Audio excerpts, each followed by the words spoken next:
ಊರಿಂದ ತಮ್ಮಯ್ಯ ಬಂದಿದ್ದ ಅಂತ ತೋಟಕ್ಕೆ ಹೋಗೋಣ ಬಾರ್ಲಾ ಅಂತ ಕರ್ದೆ, ಬಂದೇ ಬಿಡದ. ಏನಕ್ಕ ಹಾರ್ಡ್ವೇರ್ ಬಿಸ್ನೆಸ್ ಸೂಪರ್ ಆಗಿ ನಡೀತಾ ಇದೆ. ಹೂನಪ್ಪ, 6 ಕೇರಲ್ಲ 3 ಕಿಳಿಯಲ್ಲ. ಬಾ ತೊಗರಿಕಾಯಿ ಕಿತ್ಕೊ ಬರೋಣ. ಅಂತೂ ತೆಂಗಿನ ಗಿಡ ಬೆಳೀತು, ತೊಗರಿಕಾಯಿ ಸರಿ ಬಂಪರ್ ಬೆಳೆ. ಅಂತೂ ತುಮಕೂರಿಂದ ಹೈದರಾಬಾದ್ಗೆ ಸಾಫ್ಟ್ವೇರ್ ಪ್ರೊಫೆಷನ್ ಅಂತ ಹೋದೆ.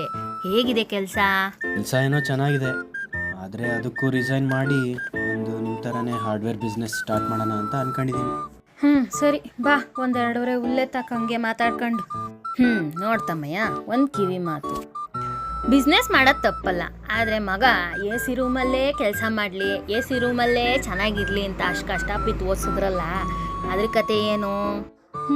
ಈಗಿನ ಕಾಲದವಕ್ಕೆ ಕುಂತಲ್ಲೇ ಲಕ್ಷ ಬಂದ್ಬಿಡ್ಬೇಕು, ಬಿಸ್ನೆಸ್ ಸ್ಟಾರ್ಟ್ ಮಾಡ್ತಿದ್ದಂಗೆ ಕೋಟಿ ದುಡಿಬಿಡ್ಬೇಕು. ಕೈ ಕೆಸರಾಗಂಗಿಲ್ಲ, ಮೈ ಧೂಳ್ ಮೆತ್ಕೊಳಂಗಿಲ್ಲ. ಈಗಿನ ಪ್ಯಾಷನ್ ಮುಂಡೆವು, ಯಾರೋ ಏನೋ ಮಾಡ್ತಾರೆ ಅಂತ ಇವರು ಅದನ್ನೇ ಮಾಡಕ್ ಹೋಗ್ತಾರೆ. ಏನೋ 2 ಕಾಸು ಇದ್ರಲ್ಲಿ ನೋಡ್ತಿದ್ದೀವಿ ಅಂತ ನಿನ್ನೂ ಈ ವ್ಯವಹಾರಕ್ಕೆ ಹಾಕೊಂಬಿಟ್ರೆ ಸರಿ ಹೋಗುತ್ತಾ?